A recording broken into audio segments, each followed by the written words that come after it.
Mukha. Ano nangyari? Uy, upload mo muna ng pau. Uploadan mo muna ng pau habang nagkukwentuhan kami. Ano bang, bakit nagkaganyan? Simula nung nabalibag ako sa upuan nun. Nabalibag ka sa upuan? Paano nabalibag? Hindi, nakatayo kasi ako nun eh. Naglalagay akong wallpaper. Saldakata. Nakatayo ako, bumaksak ako. Pumalbag ako pa gano'n. Tumama yung ganito ko. Ano ka, nalaglag ka sa upuan? Baga, nakatungtong ka sa upuan, Nakatungtong ako. may ginagawa ka. Nag-iis yung upuan, Oo, pak! gano'n. Nabaldog ka. Sa dyan ang tumama. Talaga. Pero yung balakang mo masakit ngayon. Ilang Yes. araw na yan? Ano siya, sumakit siya nung mga 6 days. Tsaka ko lang naramdaman. Tapos yun. Ilang araw na lahat yan totally? Simula nung pagkabaldog? Mag-iisang buwan na. Isang buwan na. Pero never kang nagpa-check up or x-ray o ano something? Meron po x-ray sa Easy. hospital. Okay, scoliosis ang lumabas sa'yo. Ano may ibig sabihin nun? Hindi mo alam yun? Pero sinabi lang lumis yung buto pa kanan. Correct. Tama Sinabi yan. naman. Okay. There is a rightward deviation of the thoracic spine. Vertebral body heights are alignment are maintained. Intervertebral space are not narrow. So, yung pagkakabaldog mo na yun, nag-react yung mga disc mo. Kaya ngayon, tignan mo yung lakad mo. Napapansin mo yung lakad mo? Napapansin mo yung kilos mo? Po. Hirap ka. Pati paghiga, lahat. Yung kilos mo, Limit talaga. Hindi ako makakaya. yes. Kitang-kita ko na, parang kang 75 years old. Pero siyempre, ganyan talaga pag masakit ang balakang mo, Sobra eh. buong katawan mo, pagtayo mo, pagupo mo, paghiga mo, parang hindi mo siya maganulo, parang hindi mo may Hindi ganun. nga. Parang hindi mo kagad ma-diretso ng ganun. Kasi may nakakalso. Yun ang tatanggalin ko. Yung nakakalso na yun.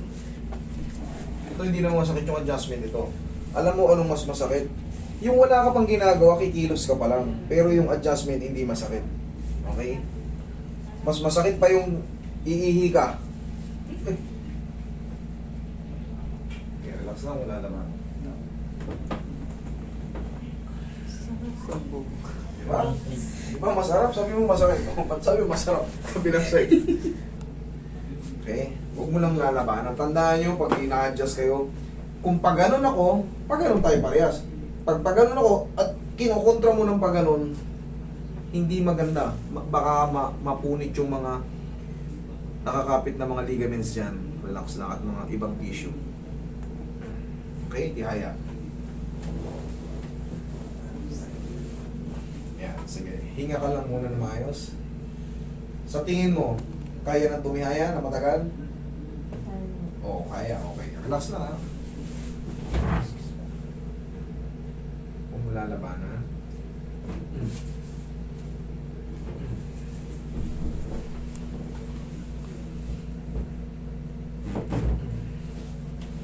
Kaya mo dumaba? Testing. Pag hindi kaya, kaya kong dayain yan. Attraction lang muna kita. Kasi bala ko sana mamassaging kung may likod mo eh. Kung hindi na, paupo na lang. I-shortcut na natin.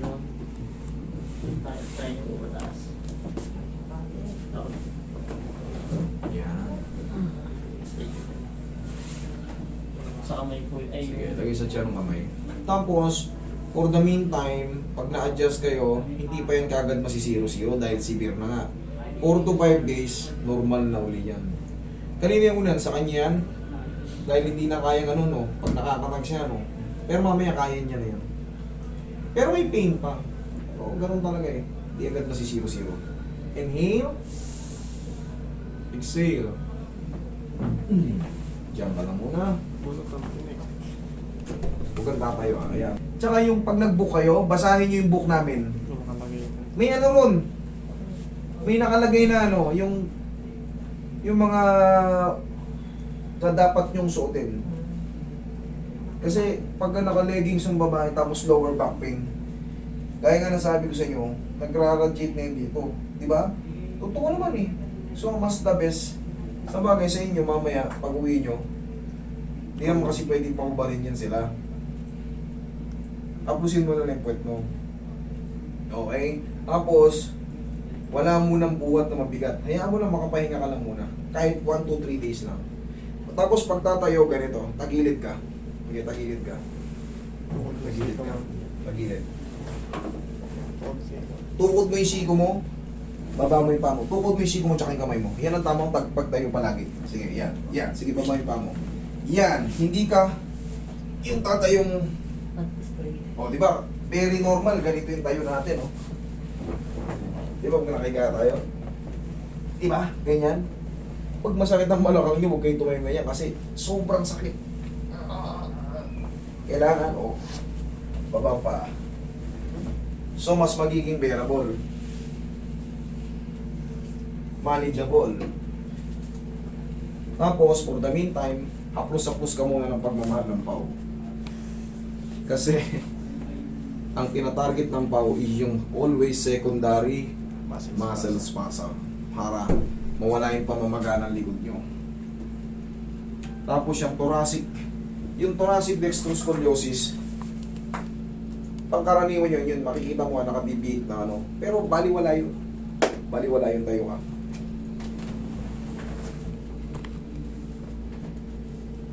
Huwag mo lalabanan, relax ka lang. Ayun, sabog. Okay, upo. Opo. O, ngayon, obserbahan mo.